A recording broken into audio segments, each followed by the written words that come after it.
Hello and welcome to this catch up with the Jesuits. I'm joined today by Father Ramesh Richards and Matthew Pinson. Welcome. Thanks. Thank you. Good to be with you.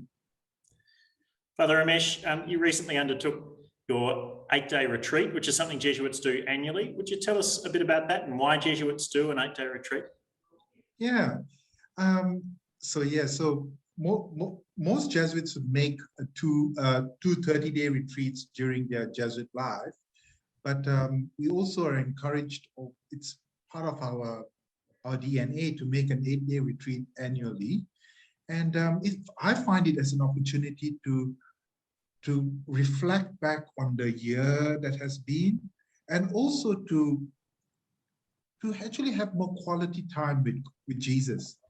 And going through the parts of the spiritual exercises with a spiritual director, just reflecting back, asking God for more insights and light into areas that possibly I've not really spent enough time reflecting on.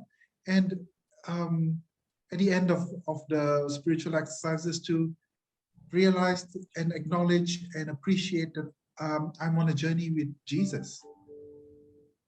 That's essentially the 8-day retreat. Yeah. Thank you, Father Ramesh. Matthew, you recently were on a different kind of spiritual experience, a pilgrimage. Would you tell us about that pilgrimage and what pilgrimage adds to the spiritual life? Yeah, so I was with a group of 17 young people and we walked from Gawler, just outside Adelaide, to the Jesuit Winery Retreat Centre and Parish at Seven Hill, about 120 kilometres north. And for me, one of the great things about a pilgrimage, a walking pilgrimage, is that you really slow down. We had our goal in mind, but for almost the entire pilgrimage, that was nowhere in sight. So instead of spending all our time thinking about the goal, we were thinking about this next step, getting to the next stage, having this particular conversation with my fellow pilgrims. And I think that this is really how we need to live the spiritual life as well, that I may have a particular aim or goal in mind, maybe a particular career or a call to a vocation, be it marriage or religious life or whatever. But really, most of our relationship with God happens in the day-to-day. How do I notice God's presence in my life today?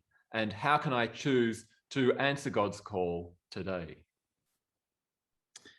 Father Ramesh, given that experience that Matthew's talking about of experiencing God in the day-to-day, where have you experienced God and found joy this week?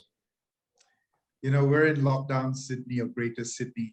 People think we're more relaxed and whatnot. Actually, I found myself conversing a lot, having lots of conversation with young adults and journeying with and understanding their lives, given no one knows what's going to happen, living in the unknown.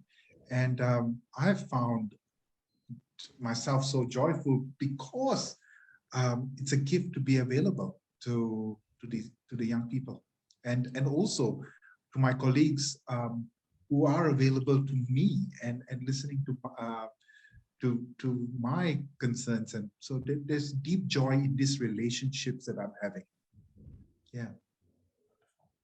And Matthew, for you at Newman College here in Melbourne, what's given you joy this week? Well, this is Olympics time, so I've been watching a bit of that in my time off. And in particular, I've had a little bit of a competition with my brother and a friend, a tipping competition.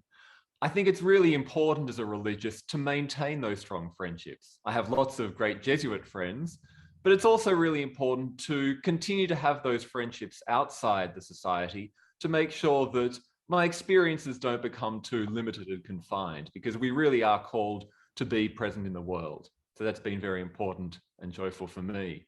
I've also enjoyed watching Ben Buckingham, a former Newman student, competing in the 3,000-metre steeplechase. This is certainly a great place to live if you want to pursue any kind of interest or passion. On that note, thank you very much, Matthew, and thanks, Father Ramesh. Cheers. Good to catch up. Thanks, Julian. Thanks, Take Julian. care.